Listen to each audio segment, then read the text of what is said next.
So in the last video, I went on and on about how Link to the Past and Ocarina of Time are the worst games ever, despite being completely different and that they never should have been made in the first place. There was one category I forgot to talk about.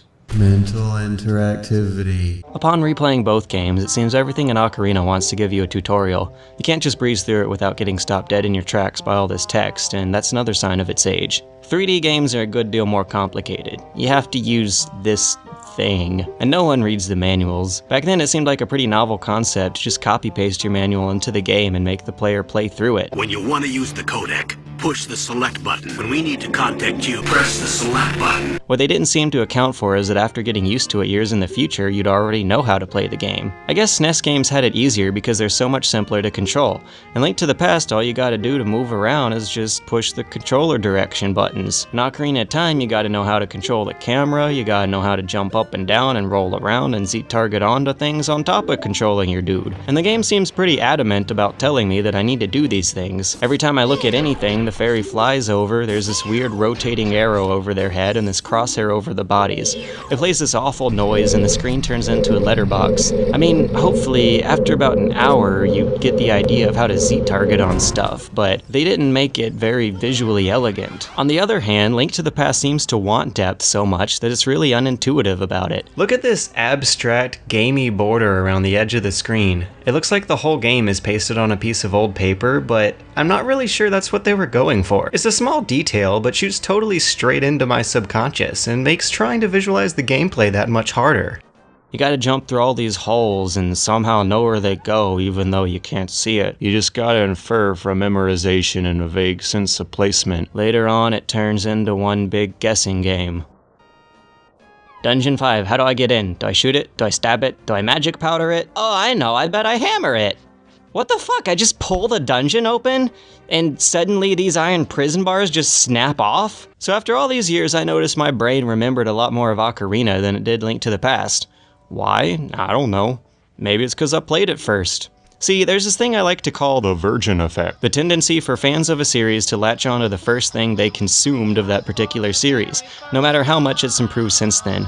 Though Ocarina wasn't my first Zelda game, that would be Zelda, thank you very much, I still played it before Link to the Past. And even as a child, back when every game from any era looked so magical and wonderful, the magic of Ocarina didn't stick onto the older game I played later.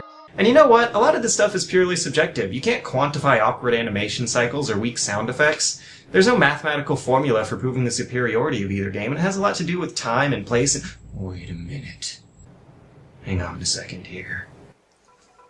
In Link to the Past, you can only equip one usable item in your inventory slot. In Ocarina of Time, you can equip 3. And it's not like Link to the Past is using its 2 trigger buttons for anything. All 10 dungeons in Link to the Past are assembled from palette swaps of 3 different tile sets with only 2 visually unique dungeons in the whole game, Ice Palace and Turtle Rock. Whereas Ocarina's 8 dungeons all have their own unique set of assets. Counting bottles and hookshots as one item and including strategically swappable equipment, Ocarina has about 7 more usable inventory items than Link to the Past and 3 more basic movement commands than the other game's walk, slash, and action. Plus the average playtime for Ocarina is about 12 hours longer than Link to the Past, and just... No, I'm trying to quantify this shit, and I really can't. There's room for a good counterpoint to everything I brought up. More isn't always better, and change isn't always good. But the thing is, despite trying, I can't really bring myself to dislike Ocarina. And I just caught myself going to absolutely stupid lengths trying to praise it.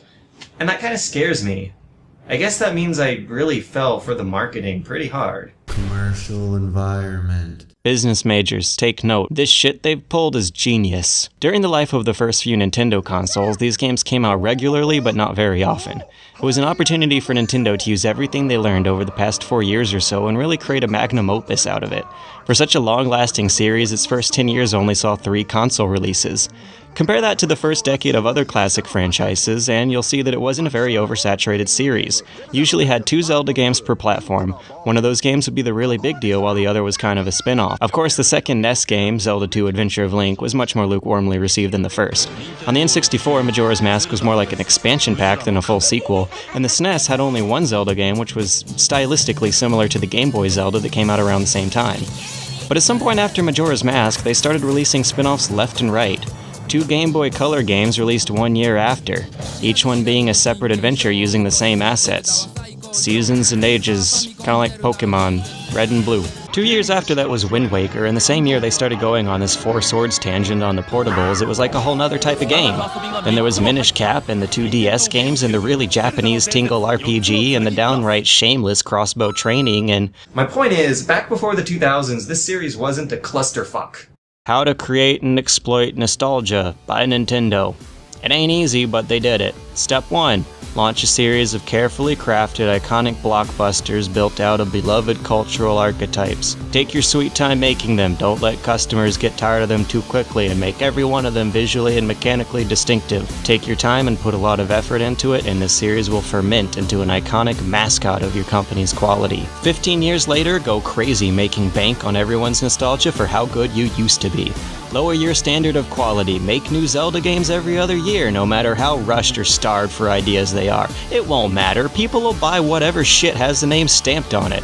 Remake it, remix it, get period appropriate celebrities to endorse it. Are you ready to save Princess Zelda in 3D? This series used to make a whole lot more sense than it does now. They were wholesome, rollicking, family-friendly adventures that managed to sneak in a few very mature and poignant themes, and that made them a great series of stories to grow up with. Themes like the tenacity of time and the ugliness of death, the inevitability of aging and the cynicism of adulthood and the innocence of childhood.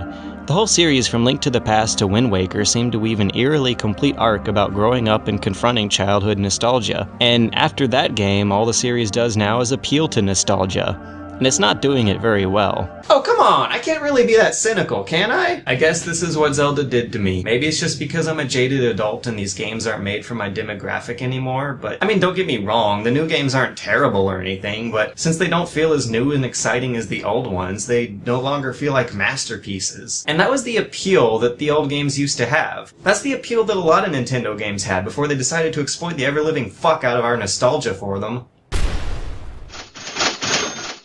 I can't keep track of this shit anymore. Nintendo stopped playing to the strengths of their franchises and they lost me somewhere in the process. It goes with their whole 21st century business strategy, I guess. Alienate the hardcore fans to appeal to the casual ones.